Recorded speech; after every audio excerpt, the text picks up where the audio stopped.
লাবণী আক্তার আপনি লিখেছেন, ইসলামের ফজিলত বিধানগুলো আমার কাছে পুরুষতন্ত্র ঘেঁষা মনে হয়। যেমন আসন নিচে 7 শ্রেণীর মানুষ স্থান পাওয়ার কথা বলা হয়েছে, সেখানকার ক্যাটাগরিতে বেশিরভাগই পুরুষদের জন্য।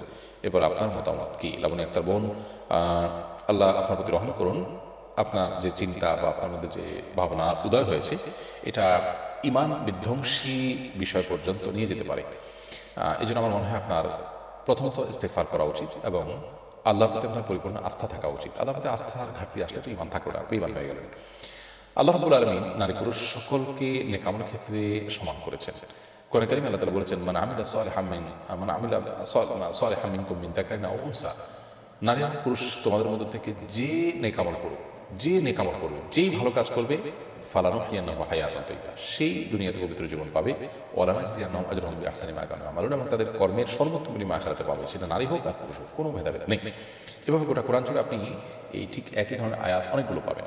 সেসব জায়গায় আল্লাহ তাআলা পরিষ্কারভাবে জানিয়ে দিচ্ছি যে নারী এবং পুরুষের মধ্যে আপনার কোনো ভেদাভেদ করা হবে না তাদের কর্মের প্রতিদান দেওয়ার ক্ষেত্রে। এখন প্রশ্ন হলো যে অনেক আমলের ক্ষেত্রে আমরা দেখি যে পুরুষদের প্রায়োরিটি দেওয়া হয়েছে। দেখুন, প্রথম আপনাকে মনে রাখতে হবে, আল্লাহ রাব্বুল আলামিন বলেছেন যে মান আমিলা সালিহান ফালিনাফসি, যদি কেউ ভালো কাজ করে এটা তার নিজের উপকার আসবে। ওমান আসা আলাইহা, যদি কেউ খারাপ কাজ করে সেটারও পরিণতি তাকে ভোগ করতে হবে। ওমা রাব্বুকা বিযাল্লামিন লিল আবিদ, আর তোমার রব তার বান্দাদের প্রতি মোটেও জুলুম করেন না। তো এই আয়াতগুলো সামনে রাখলে আপনার যে বিষয়টি প্রতিমান হয় তা হলো আল্লাহ রাব্বুল আলামিন কারোর প্রতি জুলুম করেন না, সকলের জন্য আল্লাহ তাআলা সমান এবং বাড়িতে সুযোগ দিয়েছে।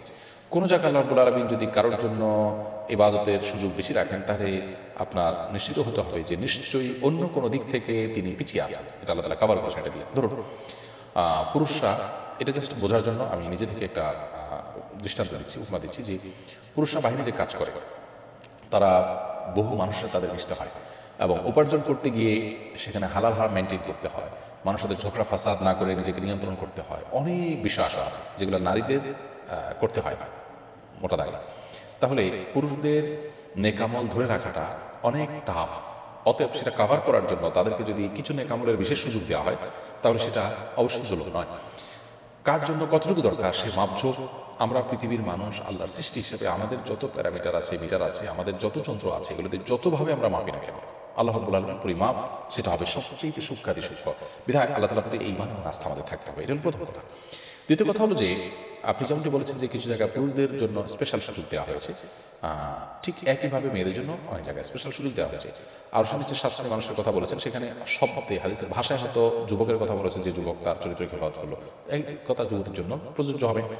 আবার একজন অন্যজনকে ভালোবাসলো, আল্লাহর জন্য একত্র হলো, আল্লাহর জন্য পৃথক হলো, একই কথা মেয়েদের জন্য প্রযোজ্য হলো। এরকম আরও অনেক বিষয় আসা আছে যে নারী পুরুষ সকলের জন্য প্রযোজ্য। হয়তো শব্দ শুধুমাত্র জেনারেল এটা বোঝানোর জন্য পুল্লিঙ্গ শব্দ ব্যবহার করা হয়েছে।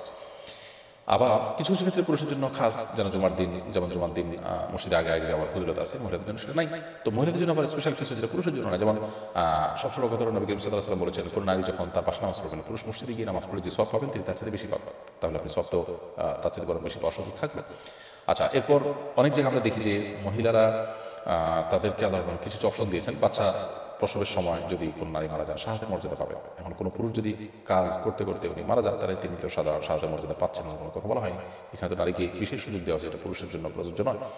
আবার হজের ক্ষেত্রে বলা হয়েছে নারী যদি হজ করে সেটা জিহাদের সমতুল্য সওয়াব পাবে, পুরুষদের জন্য সেটা কিন্তু বলা হয় না। তাহলে আল্লাহ রাব্বুল আলামিন কারোর প্রতি জুলুম করেন না, এই ঈমান, এই বিশ্বাস আমাদের থাকতে হবে। আল্লাহ তাআলা আপনার মধ্যে সে আস্থা, সে তাকওয়া, সে ঈমান দান করুন, আমরা দোয়া করি।